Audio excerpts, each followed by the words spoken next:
And welcome back to Hannity. So day after day, the alt-radical left destroy Trump, propaganda media. They show their true colors, especially over at NBC. Now let's take a look at just a selection of the bizarre, weird, out-of-line conspiracy theories and insults. This just aired last night. This is one night only.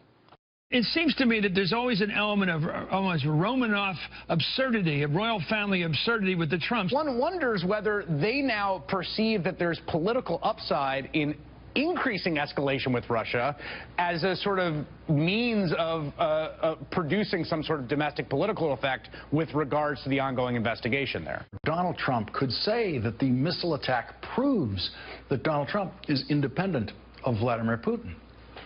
You could have advised Donald Trump to do the missile attack because he would then be able to say that. What we do know is that a president mired deep in scandal involving Russian influence in his election fired off some harmless missiles at the end of a very bad scandal week for him. All right, joining us now with reaction is the U.S. editor-at-large of DailyMail.com, Piers Morgan. He used to be a competitor. How are you, sir? Good. I'm very glad not to be competing with you anymore. Oh, I'm glad. All right. It was a daily hell. Oh, come on. It wasn't that bad. I love the Daily Mail. Yeah. I love the way you guys do news. You cover a lot of U.S. news, and the format is better than 90% of newspapers. Yeah, because it's very straightforward. They put up, 1,200 stories a day. Yeah. Nothing stays up for more than 24 hours. It's very addictive, but very comprehensive. Doesn't really take... A lot of gossip. I like gossip. A lot of gossip. But it doesn't really take your view. It lets you make your mind up. It just tells you what's going on. Yeah. All right. So for 8 months here in America, and you know Donald Trump. You don't always agree with him, but you like him. Right.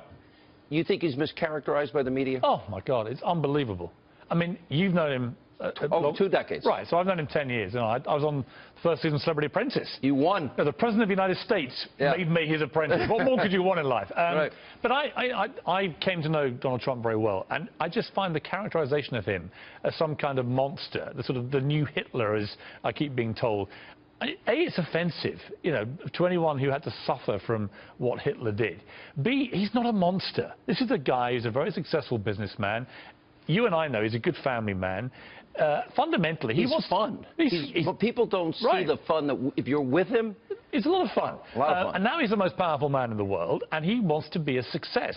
What I don't like is what looks like the combined will of many sections of the media to not just beat him up because they're all making tons of money by beating him up, whether it's New York Times subscriptions flying through the roof or Colbert, who beats him up every night and is doing great ratings. He is a comedian. Right. I've got no problem with any of that. That's all fine. Just be honest about why you're doing it. Right? You're doing it to make money. But where I have a real problem is where it descends into a sense that I'm getting of a will for him to fail.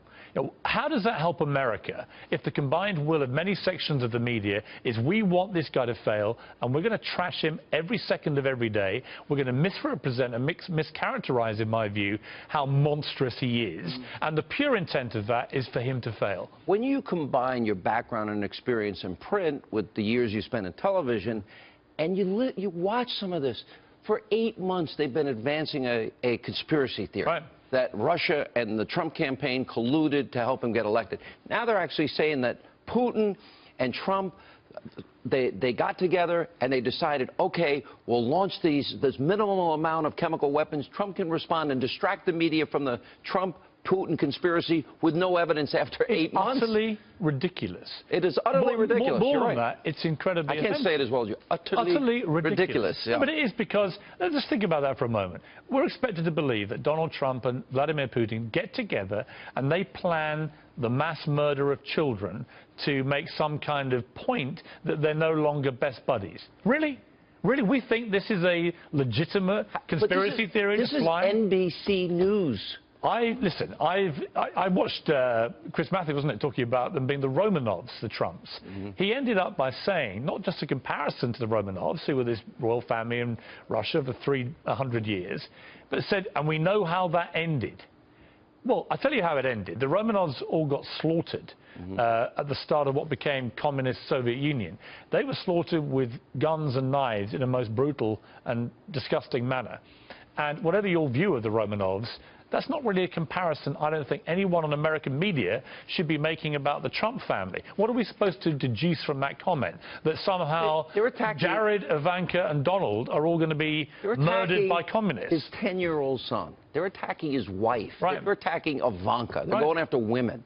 To me, it is just a new low. Look, I've said the words on this program often, journalism's dead, and I really believe that. I believe America has an information crisis when major networks buy into bizarre conspiracies. Yeah, I take issue. I'm not going to agree that journalism is dead, but journalism at the moment is going through a very strange phase in America where a lot of people are pinning their mast to a pure anti-Trump agenda. The guy won a free democratic election. There is, right now, absolutely zero evidence linking Donald Trump to any collusion with the Russians to fix that election. James Clapper, James Comey, Admiral Rogers all said no evidence. There is no evidence. None. Now, if some emerges, that's a different story. Different story. Right? But I've seen nothing that links him to any collusion to fix that election. Now we see him, through his people like his Secretary of State, being very tough on Putin and Russia. Right? And saying we've reached an all-time low. We've seen him attack Syria directly against what Putin would have wanted. This is very strange behavior for a poodle. Yeah. This is more of a Rob.